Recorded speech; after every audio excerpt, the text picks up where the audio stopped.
آپ جانتے ہیں کہ ہم روایت و دستور کے مطابق حضرت قبلہ جعفر حسین شاہ صاحب دامت برکاتہ العالیہ کے والد گرامی سید صادق حسین شاہ صاحب علیہ رحمہ کے سالانہ عرس مبارک کی محفل میں حاضر ہیں، اور یہ جو اللہ والے ہوتے ہیں ان کو یاد کرنا، ان سے تعلق جوڑنا، ان سے نسبتیں استوار کرنا، یہ دراصل اللہ کی نعمتیں اور رحمتیں حاصل کرنے کا ایک بہانہ ہوتا ہے۔ رب کائنات نے ہمیں دعا مانگنے کا طریقہ اور سلیقہ سکھایا۔ اگر بندے کو مانگنا نہ آتا ہو تو محروم رہ جاتا ہے۔ جیسے شاعر نے کہا تھا کہ ہم ماتھے پہ بل ڈال کے بازار سے گزرے، ہم ماتھے پہ بل ڈال کے بازار سے گزرے، ہم جیسے فقیروں کو کوئی دے بھی تو کیا دے۔ اگر گردن اکڑا کے، سینہ تان کے، تیوریاں چڑھا کے، ماتھے پہ بل ڈال کے گزریں گے، کون بھیک دے گا؟ اگر کسی سے کچھ لینا ہے تو عاجزی کرنی پڑے گی نا، جھکنا پڑے گا، انکسار برتنا پڑے گا۔ تو یہ مانگنے کے آداب ہوتے ہیں۔ رب کائنات نے گویا یہ فرمایا کہ اے میرے بندو، کوئی میری رحمت سے اس لیے محروم رہ جائے کہ اسے مانگنا نہیں آتا تھا تو یہ مجھے گوارا نہیں۔ تو چلو مانگنے کا طریقہ میں خود سکھا دیتا ہوں۔ سورہ فاتحہ وہ مانگنے کا وہ طریقہ ہے جو رب کائنات نے ہمیں تعلیم فرمایا ہے، تلقین فرمایا ہے کہ پہلے سخی کی تعریف کی جاتی ہے کہ آپ بڑے سخی ہیں، فیاض ہیں، بڑے دیالو ہیں، آپ کی فیاضی کا بڑا چرچا ہے، لوگ بتاتے ہیں جو بھی اس دروازے پہ آتا ہے پھر خالی نہیں جاتا ہے، میں بھی بڑی آس امید باندھ کے آیا ہوں۔ پہلے سخی کی تعریف کی جاتی ہے، پھر اپنی بے کسی اور لاچاری کا نقشہ بھی کھینچا جاتا ہے، جی میں تو بڑا غریب ہوں، نادار ہوں، قلاش ہوں، کنگال ہوں، دانے ختم ہو گئے ہیں، بچے بے روزگار ہیں، جہیز نہ ہونے کی وجہ سے بچیاں گھر بیٹھی ہیں، حالات بہت پریشان کن ہیں۔ یہ تمام صورتحال کا نقشہ کھینچ کے اپنی بے کسی لاچاری کا ذکر کر کے پھر جو سوچ کے جاتا ہے بندہ کہ میں نے یہ مانگنا ہے، پھر سوال کرتا ہے تو پھر عموماً ضرورت پوری ہو جاتی ہے، سوال پورا کر دیا جاتا ہے۔ تو رب کائنات نے بھی ہمیں مانگنے کا طریقہ سکھایا کہ پہلے تو میری تعریف کرو، الحمدللہ رب العالمین۔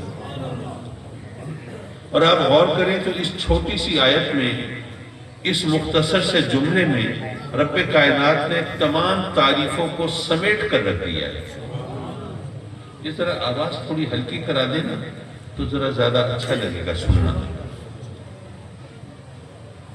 تو جناب رب کائنات نے ہمیں بتایا، دیکھیے آپ اس بات کو اس طرح سمجھیے کہ اگر کوئی چھوٹا بچہ ہو، 6-7 سال کا بچہ، لیکن اسے اٹھنے بیٹھنے کے آداب آتے ہیں، بات کرنے کا سلیقہ ہو، الفاظ کا انتخاب بھی بڑا اچھا ہو، تو لوگ کہیں گے کہ کسی اچھے گھر کا بچہ ہے اور اچھے ہاتھوں میں اس کی تربیت ہوئی ہے۔ اچھائی نظر آ رہی ہے بچے میں، کمال دکھائی دے رہا ہے بچے میں، لیکن تعریف ہو رہی ہے پالنے والے کی۔ تو اگر بچے کے اندر کوئی خوبی اور اچھائی نظر آئی تو ہم کہتے ہیں اچھے ہاتھوں میں پلا ہے، اچھے گھر کا بچہ ہے۔ تو وہ جو تمام جہانوں کا پالنے والا ہو، تو جہاں بھی جو خوبی ہوگی، جو کمال ہوگا، جو اچھائی ہوگی، جو جمال ہوگا، جو بھلائی ہوگی، وہ سب کا کریڈٹ اسی کو جائے گا، وہی ہے سب کا پالنے والا۔ تو اس نے ہمیں یہ مانگنے کا سلیقہ سکھایا کہ پہلے میری تعریف کرو، مجھے بتاؤ کہ تو رحمان ہے، تو رحیم ہے، تو بدلے کے دن کا مالک ہے، جس کو چاہے نواز دے، جس کو چاہے محروم کر دے، تجھ سے کوئی پوچھنے والا نہیں، جواب طلبی کرنے والا نہیں۔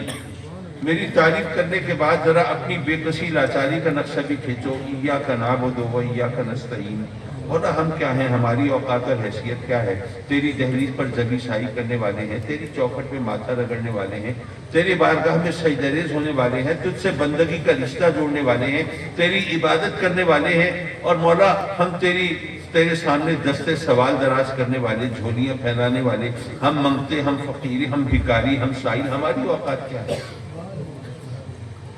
جب اپنی بے کسی لاچاری کا ذکر کر بیٹھو تو اب سوال کرو اہدنا الصراط المستقیم۔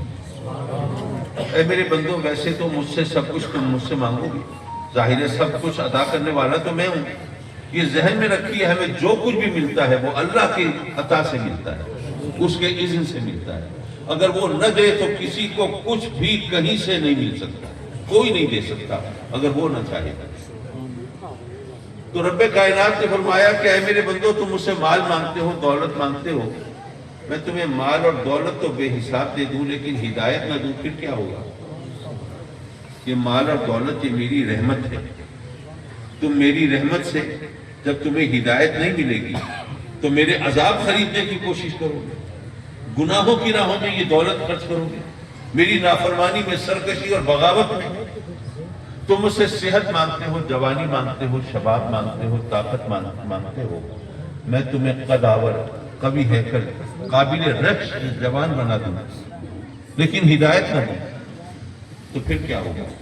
یہ جوانی بھی گناہ کی راہوں میں لٹاؤ گے، یہ صحت اور جوانی کے اور طاقت کے نشے میں مغرور ہو جاؤ گے، بسا اوقات مجھے بھی للکارنے لگو گے۔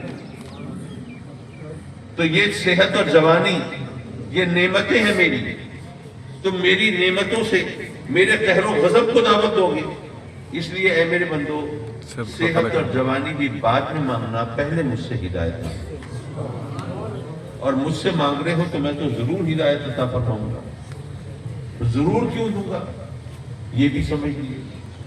آپ بازار سے جا رہے ہیں، کوئی فقیر کوئی منگتا آواز لگاتا ہے جی اللہ کے نام پہ 10 روپے دے دو، آج کل 10 روپے سے تو چھوٹا روٹی نہیں ہے۔ آپ اگر اسے 10 روپے نہ دیں تو آپ کے خلاف فتوے تو نہیں لگیں گے، لوگ آپ کو الزام تو نہیں دیں گے کہ دیکھو کتنا خسیس ہے، کتنا کنجوس ہے، 10 روپے بھی اللہ کے نام پہ نہیں نکلے اس کی جیب سے، کوئی نہیں کہے گا، بھئی آپ کی مرضی، آپ نے نہیں کی۔ لیکن اگر آپ بازار میں جاتے ہوئے خود کسی بھکاری کو، فقیر کو بلا لیں اور اس سے کہیں تم ایسا کرو مجھ سے 10 لاکھ روپے مانگ لو، اس کی تو آنکھیں پھٹ گئی، حواس باختہ ہو گیا، اللہ اکبر، وہ تو وہیں آپ کے پیروں پہ گر پڑا، پاؤں پکڑ لیے، ہاتھ جوڑ دیے، غریب نواز بندہ پرور لجپال، کرم فرمائے، مہربانی کرے، مجھے 10 لاکھ روپے دے دے، میں میرے بچے ساری زندگی آپ کو دعائیں دیں گے، آپ کی نوکری کریں گے اور آپ کے لیے رب کی بارگاہ میں التجائیں کریں گے، بس آپ مہربانی کریں 10 لاکھ روپے دے دیں۔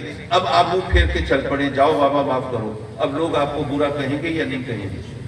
کہیں گے۔ کمال ہے، پہلے 10 روپے نہیں دیے تھے کسی نے برا نہیں کہا، اب 10 لاکھ نہیں دیے تو لوگ برا کہہ رہے ہیں، کیوں؟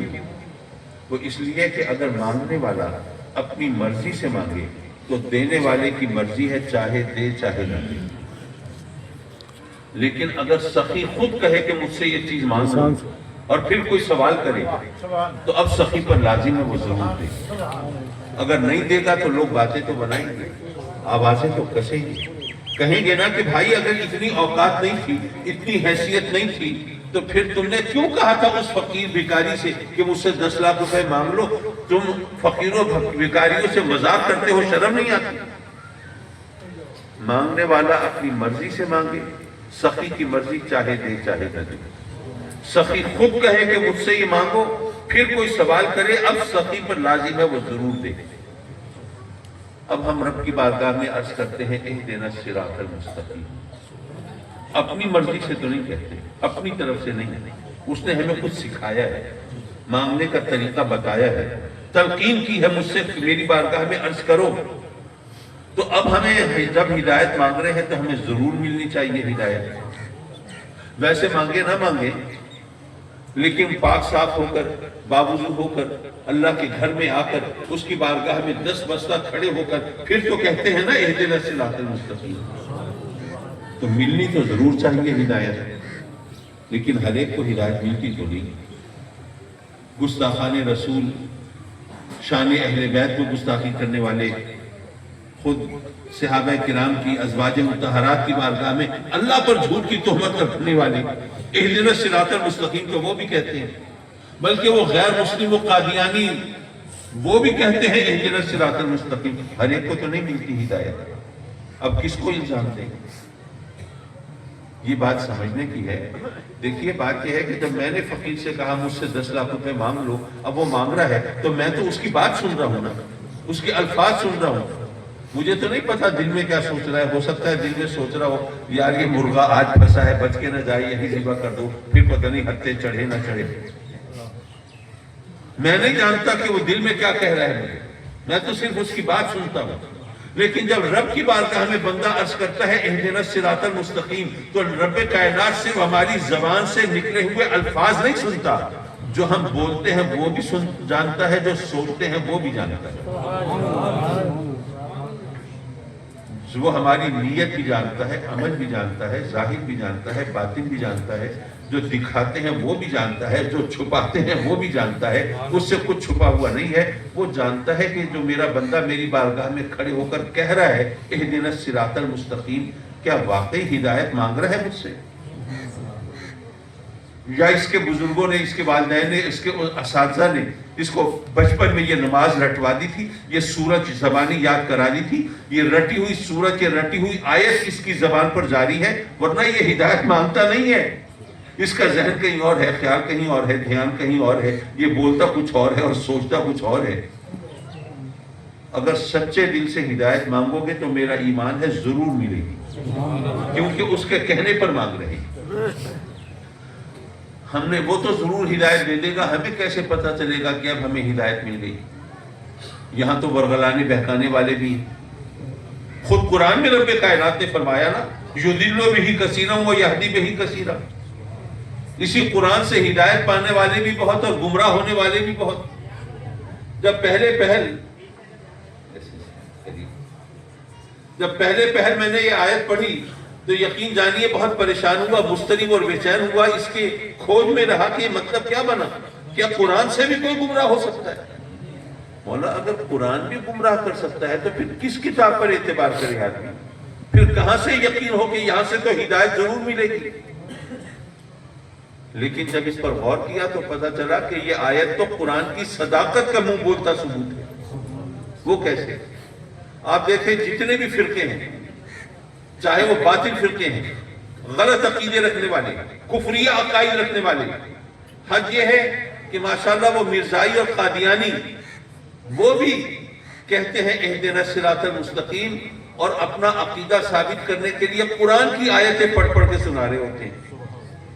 اور ہمارے سیدھے سادے سنی بھائی وہ بیچارے پریشان ہوتے ہیں کہ یار اب قرآن پڑھ رہا ہے, اس کو کنٹ کیسے کریں, اب اس کی بات کا انکار کیسے کریں؟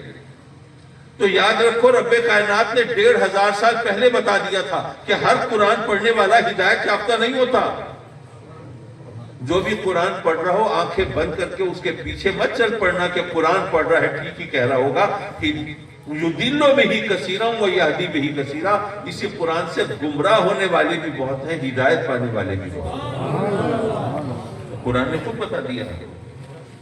تو مولا یہاں تو قرآن پڑھ پڑھ کے گمراہ کرنے والے ہیں, جو صراط مستقیم پر چلنے والے ہیں ان پر فتوے لگانے والے ہیں, ان کو جھوٹا ثابت کرنے کی کوشش کرنے والے ہیں, حدیثیں سنا سنا کے لوگوں کو ورغلانے والے ہیں. تو مولا اگر تو ہدایت دے بھی دے گا ہماری دعا پر, درخواست پر, تو مولا ہمیں کیسے پتا چلے گا اب ہمیں ہدایت مل گئی؟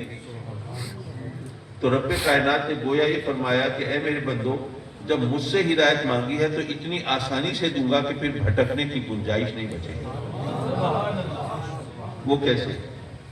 جب ہدایت مانگو اور عرض کرو میری بارگاہ میں اہدنا الصراط المستقیم, تو خود اپنی زبان سے کہو صراط الذین انعمت علیہم, مولا ان کی راہ پر چلا دے جن پر تیرا انعام ہوا. ابھی شاید آپ نہ سمجھ رہے ہو کہ کتنا آسان راستہ ہے, لیکن ایک مثال سنیں گے تو سمجھ آ جائے گی. دیکھیے آپ یہاں یہ بھٹا واہن کے رہنے والے ہیں. فرض کیجئے آپ کا کوئی دوست آ رہا ہے لاہور, باہر ملک سے ایئرپورٹ پہ آ رہا ہے, اس نے آپ کو پیغام بھیجا کہ بھائی میں فلاں فلائٹ سے فلاں دن آ رہا ہوں, آپ ذرا مہربانی کر کے مجھے وہاں ریسیو کرنے ایئرپورٹ پر. تو اللہ کے کرم سے آپ کے پاس اپنی گاڑی ہے, ڈرائیور ہے, آپ یہاں سے چلتے ہیں, لاہور پہنچتے ہیں, اور لاہور پہنچ کے گاڑی روک کے لوگوں سے پوچھتے ہیں کہ بھائی میں وہاں صادق آباد کے دیہات بھٹا وہاں سے آ رہا ہوں, مجھے ایئرپورٹ جانا ہے, ذرا ایئرپورٹ کا راستہ بتا دیں. لوگوں نے سوچا کہ یار یہ کوئی 600 کلومیٹر سے چلا آ رہا ہے, اس کو ذرا صحیح طریقے سے راستہ بتا دو تاکہ پریشان نہ ہو, تفصیل سے سمجھا دو.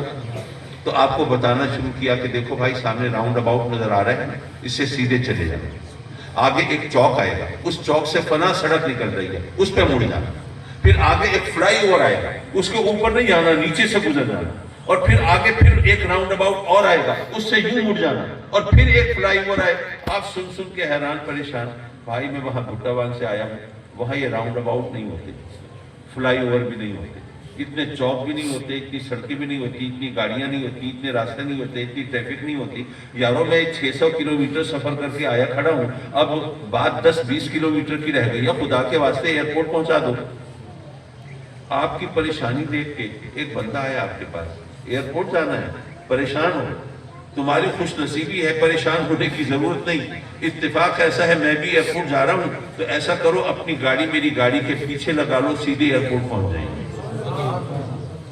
راؤنڈ اباؤٹ سے کدھر مڑنا ہے، چوک سے کون سی سڑک پکڑنی ہے، فلائی اوور کے اوپر جانا ہے کہ نیچے سے گزرنا ہے، جگہ جگہ لوگوں سے راستہ پوچھنے کی بھی کوئی تک نہیں، یہ تمام چیزیں دریافت کرنے کی اور یاد رکھنے کی حاجت نہیں، بس ایسا کرنا اپنی گاڑی میری گاڑی کے پیچھے رکھنا، ادھر ادھر مت ہونا، سیدھے ایئرپورٹ پہنچ جائیں گے۔ یارو اس سے آسان راستہ ہو سکتا ہے کوئی؟ اللہ نے بھی فرمایا کہ اے میرے بندو تمہیں ہدایت چاہیے نا، تمہیں صراط مستقیم چاہیے نا، تمہیں کیا پتا صراط مستقیم کا راستہ کون سا ہے؟ ایسا کرو میرے جو انعام یافتہ بندے ہیں ان کے پیچھے چل پڑو، تمہیں بھی ہدایت مل جائے گی۔ صراط الذین انعمت علیہم۔ اب ایک مشکل اور آ گئی، مولا یہ بات تو ٹھیک ہے لیکن مشکل یہ ہے کہ ہم کیسے فیصلہ کریں کہ تیرا انعام کن پہ ہے؟ یہاں تو ہر ایک وابندست ہے، ہر ایک کا دعویٰ ہے کہ اس پر بڑا انعام ہے اللہ کا۔ زمیندار کہتا ہے کہ مجھ پر انعام نہ ہوتا میری اتنی اچھی فصل کیسے ہوتی؟ دکاندار کہتا ہے کہ جناب اگر مجھ پر انعام نہ ہوتا تو اس مہنگائی کے زمانے میں میری اتنی سیل اتنی بکری کیسے ہوتی؟ صنعت کار کہتا ہے مجھ پر انعام نہ ہوتا تو یہ 1 کی 10 فیکٹریاں کیسے بناتا؟ اور ماشاءاللہ اللہ نظر بد سے بچائے، یہ سیاستدان بھی کہتے ہیں کہ اگر ہم پر انعام نہ ہوتا تو ہم الیکشن میں کامیاب کیسے ہوتے، حکومت کیسے بناتے؟ تو مولا یہاں تو ہر ایک کہتا ہے کہ انعام اسی پر ہے، تو ہم یہ فیصلہ کیسے کریں کہ کس پر تیرا انعام ہے، کس کے پیچھے چلے تو ہدایت ملے گی؟ تو اللہ نے گویا یہ فرمایا کہ اے میرے بندو، یہ معاملہ ہے ہدایت اور گمراہی کا، بلکہ یوں کہو یہ معاملہ ہے ایمان اور کی سلامتی کا، کفر کا اور ایمان کا، اور یہ بلکہ معاملہ ہے زندگی اور موت کا۔ تو میں تمہاری ثوابدید پہ نہیں چھوڑتا کہ تم فیصلے کرتے پھرو کہ کون انعام یافتہ ہے، میں قرآن میں خود بتا دیتا ہوں میرے انعام یافتہ بندے کون ہیں، تاکہ تم کسی مشکل میں نہ پڑو۔ کون ہے انعام یافتہ؟ وَمَن يُطِعِ اللَّهَ وَالرَّسُولَ فَأُولَٰئِكَ مَعَ الَّذِينَ أَنْعَمَ اللَّهُ عَلَيْهِمْ مِنَ النَّبِيِّينَ وَالصِّدِّيقِينَ وَالشُّهَدَاءِ وَالصَّالِحِينَ۔ اللہ کے انعام یافتہ بندے کون ہیں؟ اللہ نے قرآن میں بتا دیا، وہ نبی ہیں، صدیقین ہیں، شہداء ہیں اور صالحین ہیں۔ یہ ہیں میرے انعام یافتہ بندے، ان کے پیچھے چلو گے تو تمہیں ہدایت ملے گی۔ حضرات مکرم، نبی تو نبی ہے، اس کے بارے میں تو کسی غلط فہمی کا کوئی امکان نہیں، لیکن صدیق، شہید اور صالح یہ 3 مراتب ہیں، اور ان کے مراتب میں فرق بھی ہے، کتابوں میں علماء نے سارا تفصیل سے لکھا ہے، لیکن ایک تو سچی بات یہ ہے کہ میری اوقات نہیں ہے کہ میں وہ تمام نزاکتیں آپ کے سامنے پیش کروں، اور ویسے بھی عوام کے سامنے اتنی باریک باتیں کرنا کوئی زیادہ عقل مندی کی بات بھی نہیں ہے۔ جیسے وہ شاعر نے کہا تھا کہ میری تھوڑی سی سمجھ بھی اڑ گئی، میری تھوڑی سی سمجھ بھی اڑ گئی، مجھ کو اس کثرت سے سمجھایا گیا۔ کوئی بہت زیادہ سمجھائے نا تو پھر پلے نہیں پڑتی بات۔ تو اس لیے یہ علماء تشریف فرمائیں تو یہ اگر اجازت دیں تو صدیق، شہید اور صالح، ان تینوں کو ہم ولی کہہ سکتے ہیں۔ صدیق بھی ولی ہوتا ہے، شہید بھی ولی ہوتا ہے، صالح بھی ولی ہوتا ہے۔ تو اللہ فرماتا ہے کہ اے میرے بندو تمہیں ہدایت کیسے ملے گی؟ صراط الذین انعمت علیہم، جب تم میرے انعام یافتہ بندوں کے پیچھے چلو گے۔ انعام یافتہ بندے کون ہیں؟ وہ میرے نبی ہیں اور ولی ہیں۔ اب نبیوں اور ولیوں کے پیچھے چلو گے تو تمہیں ہدایت ملے گی۔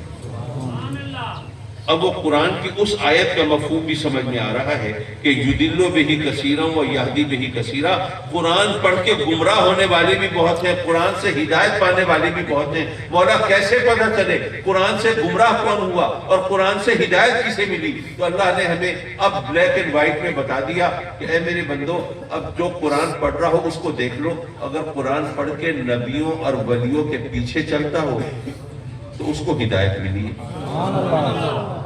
صراط الذین انعمت علیہم، ان کی راہ پر چلا دے مولا جن پر تیرا انعام ہوا۔ تو جو نبیوں اور ولیوں کے نقش قدم کو اختیار کرے، ان کے پیچھے چلے اور قرآن پڑھے، اس کو ہدایت ملی۔ اور جو قرآن تو پڑھتا ہو لیکن نبیوں اور ولیوں کے پیچھے چلنے کی بجائے ان کے پیچھے پڑ جاتا ہو، ان پر اعتراض کرتا ہو، تنقید کرتا ہو، جناب فتوے لگاتا ہو، قرآن پڑھ پڑھ کے دلیلیں دیتا ہو، دیکھو نبی سے بھی خطا ہو سکتی ہے، رسول سے بھی گناہ کا ارتکاب ہو سکتا ہے، تو یہ سمجھ لو کہ قرآن تو پڑھ رہا ہے لیکن قرآن سے ہدایت نہیں ملی، کیونکہ ہدایت تو تب ملتی جب نبیوں اور ولیوں کے پیچھے چلتا ہے۔ اب یہ نبیوں اور ولیوں کو کہتا ہے ان سے خطا ہو سکتی ہے، تو پھر اس سے کیسے یہ صحیح راستے پہ یہ کیسے چل سکتا ہے؟ ہدایت اس کو کیسے مل سکتی ہے؟ اب جو آیت کریمہ تلاوت کی اس کا رشتہ ذرا جوڑ دوں اور پھر آپ سے اجازت چاہوں۔ رب کائنات نے فرمایا یا ایھا الذین آمنوا، اے ایمان والو، اتقوا اللہ، اللہ سے ڈرو، وکونوا مع الصادقین، اور سچوں کے ساتھ ہو جاؤ۔ اچھا، میں اگر اپنے بچے کو نصیحت کروں سچ کے حوالے سے تو میں کہوں گا بیٹے جھوٹ مت بولنا، سچ بولنا۔ اگر جھوٹ بولو گے تو ذلیل ہوگے، رسوا ہوگے، اور اللہ نے جھوٹوں پر لعنت بھیج دیا قرآن میں۔ اس لیے ہمیشہ سچ کا دامن پکڑنا، سچ بولنا، سچ کو مت چھوڑنا۔ میں اگر اپنے بچے کو اگر نصیحت کروں تو کہوں گا کہ سچ بولو۔ اللہ نے یہ نہیں فرمایا سچ بولو، فرمایا سچوں کے ساتھ ہو جاؤ۔ اب قرآن کے انداز بیان میں بھی حکمت ہے نا ہمارے لیے، اس میں ہمارے سبق کیا ملا۔ میں زیادہ لمبی نہیں کرنا چاہتا گفتگو، وہ جیسے اب محافل نعت میں وہ عمرے کے ٹکٹ کے لیے لوگوں کو بٹھائے رکھتے ہیں، تو اسی طرح آپ لوگوں کو لنگر کے لیے بٹھایا ہوا ہے، تو میں آپ کا زیادہ صبر نہ سمیٹوں، اس لیے میں ذرا گفتگو جلدی ختم کرنا چاہتا ہوں۔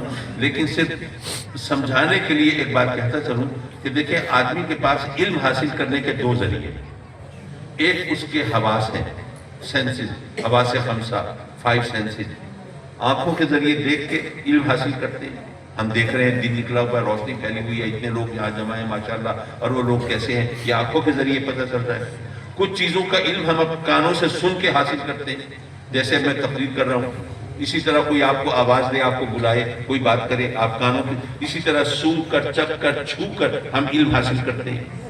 اور یہ حواس ایک ذریعہ ہے علم حاصل کرنے کا۔ دوسرا ذریعہ کیا ہے؟ وہ ہماری عقل ہے، جو ہمارے حواس میں جو چیزیں نہیں آتی اس کی گرفت میں وہ عقل کے ذریعے سمجھ میں آتی ہے۔ اب کہیں آپ ویرانے میں جا رہے ہیں، اب سوچتے ہیں کہ بھئی یہاں پتہ نہیں کوئی آبادی ہے یا نہیں ہے، تو آپ کو کچے میں وہ ٹائروں کے نشان نظر آتے ہیں، تو آپ سوچتے ہیں کہ نہیں یار یہاں پہ کوئی آبادی ہے، سواریاں آتی جاتی ہیں، ٹائروں کے نشان نظر آ رہے ہیں۔ اب حالانکہ آپ نے کوئی آبادی دیکھی نہیں ہے، کوئی لوگوں کو آتے جاتے کوئی گاڑی سواری بھی گزرتے ہوئے نہیں دیکھی، لیکن صرف ٹائروں کے نشان دیکھے آپ کی عقل نے رہنمائی کی کہ یہاں کوئی آبادی ہوگی، آمد و رفت ہوگی، آنا جانا ہوگا، ٹھیک ہے نا؟ تو دو ہی چیزیں ہیں، حواس اور عقل۔ اور یاد رکھیے کہ حواس کے ذریعے جو علم حاصل کرتے ہیں وہ سیکھنے کی ضرورت نہیں پڑتی۔ بچہ پیدا ہوا، ابھی اسکول کالج یونیورسٹی تو نہیں گیا، کسی مدرسے میں بھی نہیں گیا، کوئی ٹیوٹر بھی پڑھانے نہیں آیا، لیکن وہ چھوٹا معصوم بچہ، اس کے منہ پہ کڑوی چیز رکھو گے تو تھوک دے گا، روے گا، اور میٹھی چیز رکھو گے مزے سے کھا لے گا۔ اس بچے کو بھی پتا ہے کڑواہٹ کیا ہے، مٹھاس کیا ہے۔ وہ معصوم بچہ بھی وہ جانتا ہے سردی کیا ہے، گرمی کیا ہے۔ سردی لگے گی بیچارہ چھچے گا، کانپے گا، روئے گا، شور مچائے گا، احتجاج کرے گا، اور ماں اپنی آغوش کی گرمی پہنچائے گی تو پرسکون ہو کے سو جائے گا۔ تو حواس کے ذریعے جو علم حاصل ہوتا ہے سیکھنے کی ضرورت نہیں پڑتی، لیکن عقل سیکھنے سے آتی ہے۔ کوئی سکھاتا ہے کہ 2 اور 2 4 ہو، 2 اور 2 ملاؤ تو 4 بنتے ہیں۔ اگر نیلا اور سرخ رنگ ملا دو تو پرپل کلر جامنی رنگ بن جاتا ہے۔ عقل سیکھنے سے آتی ہے۔ عقل کس سے سیکھی ہم نے؟ اپنے استادوں سے، اپنے بڑوں سے سیکھی۔ انہوں نے کس سے سیکھی؟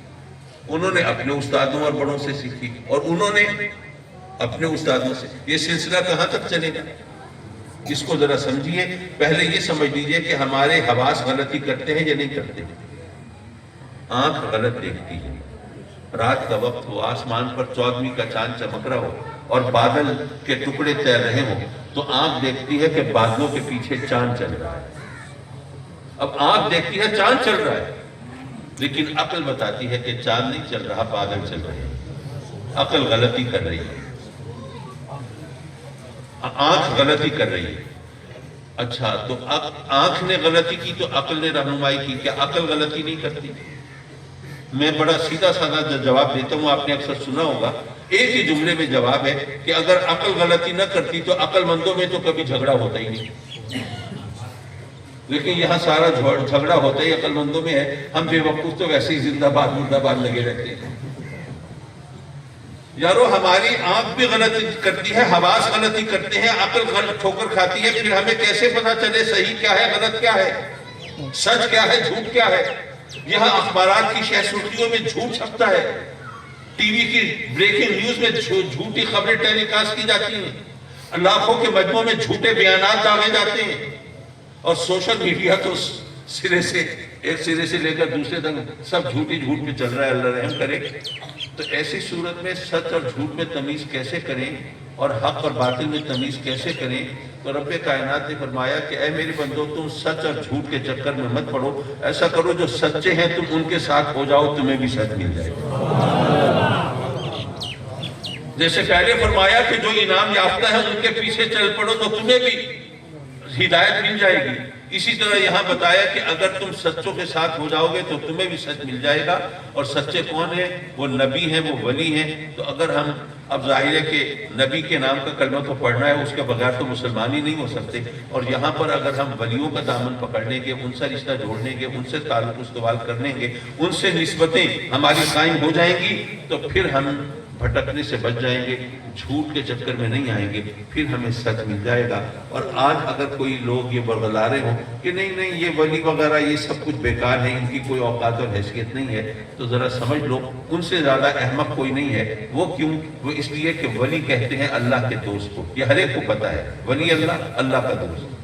اب یہ آپ سوچ لیجئے کہ اگر کسی ایس ایچ او کا دوست ہو وہ تو بہت کچھ کر سکے, تو جو اللہ کا دوست ہو وہ کچھ نہیں کر سکے گا. یہ ہمارے سوچنے کی بات ہے. اب میں اس بات کو زیادہ طول نہ دوں, لیکن الحمدللہ ہم ایک اللہ کے محبوب مقبول بندے کی یاد منانے کے لیے اکٹھے ہوئے ہیں, اور ہمیں یقین ہے کہ وہ ان کی توجہات سے ہم سرفراز رہیں گے. اور اللہ تبارک و تعالی حضرت قبلہ سید جعفر حسین شاہ صاحب دامت برکاتہ العالیہ کی عمر میں برکت دے, اور ان کے بزرگوں کا فیض ان کی ذات سے جاری رکھے, اور پھر ان کی جو نسل ہے, جو ان کے بچے ہیں, اللہ تعالیٰ ان کو بھی بزرگان دین کے نقش قدم پر رکھے. وآخر دعوانا ان الحمدللہ.